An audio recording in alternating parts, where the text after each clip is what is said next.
Me chamo Vitória Paz. Sou bolsista do PET de Ciências Sociais da Universidade Federal do Ceará.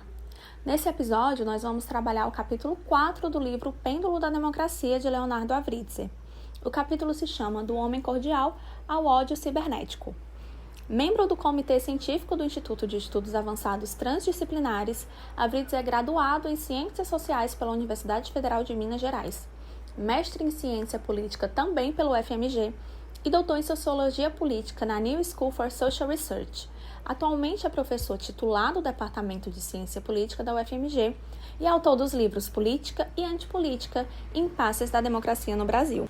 No início do capítulo, Do Homem Cordial ao Ódio Cibernético, Avritzer afirma que, embora o Brasil tenha escapado das formas de violência estatal e industrialmente fabricadas, o Brasil não escapou de formas pessoais do exercício da violência, especialmente contra a população de baixa renda. E esse processo aumentou durante a crise política vivenciada no Brasil entre 2013 e 2018. Aqui, o autor recupera o pensamento do autor alemão Carl Schmitt, que em seu livro sobre o conceito do político, afirmou que a inimizade política não precisa ser moralmente e nem esteticamente feia. Ela não precisa aparecer como um competidor econômico e pode até ser vantajoso engajar com ela em transações econômicas, mas ainda assim, normalmente, o outro é o estrangeiro.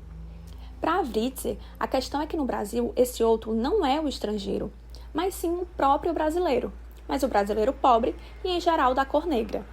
Essas pessoas não possuem no Brasil os mesmos direitos que se destinam aos indivíduos da elite. O que foi possível de se observar foi que nós conseguimos conciliar a tolerância do homem cordial com as estruturas de exclusão social, mas essa estrutura foi rompida durante o processo recente de ascensão social da população de baixa renda, que abriu um ciclo de intolerância política e social baseada na intolerância advinda do homem comum.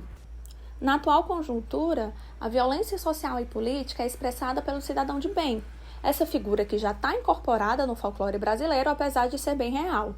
Esse cidadão é um indivíduo comum e bem-intencionado, mas com um baixíssimo nível de informação, e que acredita estar tomando atitudes para o bem, enquanto realiza práticas antidemocráticas, antiéticas, racistas, machistas e homofóbicas, por exemplo. Para Avritzer, outro ponto a ser observado é o processo de formação da sociedade brasileira, que se desenvolveu a partir da forte pessoalização das relações sociais, mesmo quando inseridas em processos de desigualdade e coerção. Foi esse processo que gerou a análise do homem cordial em Sérgio Buarque de Holanda. Porém, Avritzer considera que Buarque de Holanda subestimou o papel de um sistema de hierarquia e segmentação que dificulta a geração da igualdade e que se transferiu do campo para a cidade. Os lugares identificados com a existência de privilégios tornaram-se palco de enfrentamentos simbólicos em torno de uma igualdade fortemente marcada pelo consumo, onde, por exemplo, aeroportos e shoppings viram territórios de disputa tardia de uma igualdade civil incompleta. Em uma das partes do capítulo denominada de Religião e Dissolução do Padrão Cordial, uma análise da crise do catolicismo como religião pública, o autor discorre sobre como o catolicismo se estabeleceu no Brasil e como se posicionou em relação a diferentes aspectos sociais ao longo da história do país. Inclusive que o catolicismo no Brasil sempre aceitou o pluralismo religioso a partir de uma perspectiva não violenta da aceitação dessa pluralidade, e que o catolicismo também foi perdendo influência ao longo da história, o que desatou novas fontes de conflito religioso no país, com fortes consequências políticas e retrocesso em relação a garantias e direitos individuais. Um processo que afeta a religiosidade no país é a emergência das denominações neopentecostais. Essas denominações introduzem no cristianismo a ideia de uma teologia da compensação mundana em oposição ao catolicismo e ao protestantismo clássico, que defendiam a compensação no além ou no futuro após a morte. Essa teologia se encaixa tanto para a demanda imediatista da resolução ritual de problemas financeiros dos fiéis mais pobres, como também para a demanda dos que desejavam legitimar o seu modo de vida, de fortuna e de felicidade. Ou seja, o neopentecostalismo entra no Brasil para ocupar um espaço que o catolicismo, seja como religião pública, seja como religião privada, não foi capaz de ocupar, que é o espaço de construção e justificação de uma ética do sucesso individual e de ascensão social, em especial para a população de baixa renda. O que é importante notar nesse movimento é que o ingresso dos neopentecostais na política mudou o arranjo histórico brasileiro em relação à ideia de religião pública. Essa forte entrada dessa variável na política começa a tentar ignorar a laicidade do Estado e da própria política. No que se refere à Igreja Universal do Reino de Deus, por exemplo, votar deixa de ser apenas um exercício de cidadania e se torna um gesto de exorcismo do demônio que se encontra na política e de sua libertação. O gesto de votar adquire um sentido de um rechaço do mal presente na política e sua substituição pelo bem, ou seja, por pessoas convertidas ao Evangelho, por verdadeiros cristãos e por homens de Deus. Essa nova variável é uma das grandes causas para a mudança na organização da religiosidade no Brasil e nas relações de tolerância do povo com o seu próprio povo. Para Writzer, esse é o elemento que inclusive diferencia as experiências de regressão democrática dos anos 50 e 60 da experiência atual. No caso da regressão democrática posterior à eleição de 2014, ela se expressa com fortes tonalidades de intolerância na sociedade e principalmente se expressa pelas redes sociais. A intolerância nas redes sociais é resultado tanto de um processo local quanto de um processo internacional. No plano internacional, a internet se converteu em um conjunto de guetos em questões políticas, tendência ligada ao enfrentamento mais radical entre direita e esquerda em diversos países, principalmente nos Estados Unidos.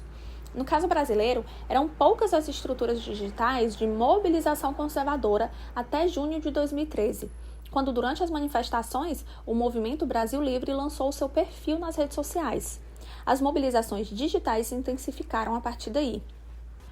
A Writzer trata a atuação do MBL como marco por dois motivos. Em primeiro lugar, porque ele estabelece uma presença pública para os setores conservadores brasileiros. Desde o início da redemocratização, ocorreu no Brasil uma retirada dos setores conservadores da arena pública, configurando o que foi chamado de direita envergonhada, um processo em que as forças de direita se declararam de centro. Esse retorno estratégico dos setores conservadores teve dupla perspectiva. Do lado público, ela implicou um forte esvaziamento de partidos com agendas conservadoras e alguma identificação com o regime autoritário, como o do Partido da Frente Liberal.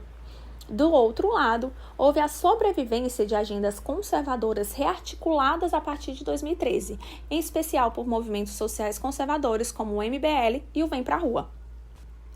Aqui entra novamente a importância da ação dos atores neopentecostais durante o processo eleitoral de 2018, que apareceu de forma inédita numa associação entre valores conservadores, ação religiosa e meios digitais ao longo da campanha de Jair Bolsonaro. A campanha do atual presidente se valeu intensamente do WhatsApp, uma das formas mais fechadas de comunicação na internet. Foi lá que se associaram religião e as fake news e por meios desse aplicativo circularam informações sobre o kit gay, por exemplo.